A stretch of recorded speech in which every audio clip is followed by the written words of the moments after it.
Sinabi ng isang bride at groom na sila ay naiwan na dead inside, matapos na mauwi sa trahedya ang pagdiriwang ng kanilang kasal nang hindi bababa sa 100 bisita ang nasawi sa isang mapangwasak na sunog. Ang nobya na si Hanin, 18, ay nawalan ng 10 miyembro ng kanyang pamilya, kabilang ang kanyang ina at kapatid, habang ang kanyang bagong asawa na si Revan, 27, ay nawalan ng 15 kamag-anak matapos ang sunog ay nasira sa isang masikip na pagdiriwang sa Karkash, sa lalawigan ng Nineveh ng Hilagang Iraq noong Martes ng gabi. Sa loob tayo ay patay. Manhid kami. We are dead inside, sabi ni Revan pagkatapos ng dapat sana ay period of celebration ng bagong kasal.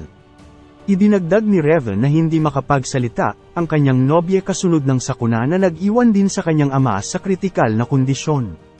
Mahigit 150 katao ang nasugatan sa apoy, nakasakal na usok o sa crush upang tumakas sa reception hall, na naging sunog na mga labi at tambak ng mga baluktot na kasangkapan sa ilalim ng bahagyang gumuhong kisame. Itinuro ng mga opisyal ang panloob na mga paputok bilang posibleng dahilan ng sunog na nagdulot ng panic stampede para sa mga labasan.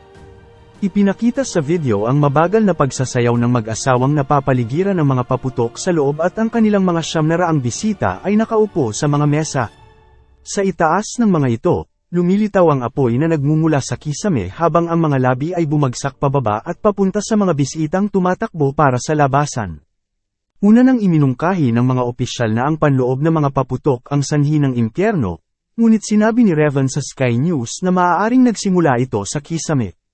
Ito ay maaaring maging isang short circuit, hindi ko alam. Ngunit nagsimula ang apoy sa kisame.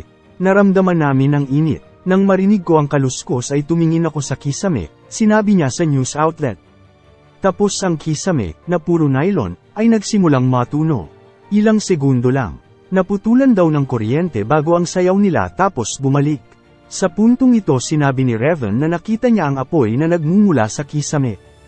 Hindi nakatakas si Hanin dahil sa kanyang damit pangkasal, kaya hinawakan siya ni Revan at kinaladkad palayo sa apoy. Patuloy kong hinayla siya at pilit na inaalis sa entrance ng kusina. Habang tumatakas ang mga tao, tinatapakan siya ng mga tao. Ang kanyang mga binti ay nasugatan, sinabi niya sa Sky News. Yung mga kamag-anak natin, mga kaibigan natin, mga mahal natin sa buhay, wala na, sabi ni Revan. Inilibing na nilang mag-asawa ang mga tiyuhin, tiyahin at mga pinsan habang hinihintay pa nilang marinig ang kalagayan ng ama ni Hanin. Sinabi ng mag-asawa na hindi na sila makakatira sa kanilang sariling bayan at nawasak na ang kanilang kaligayahan.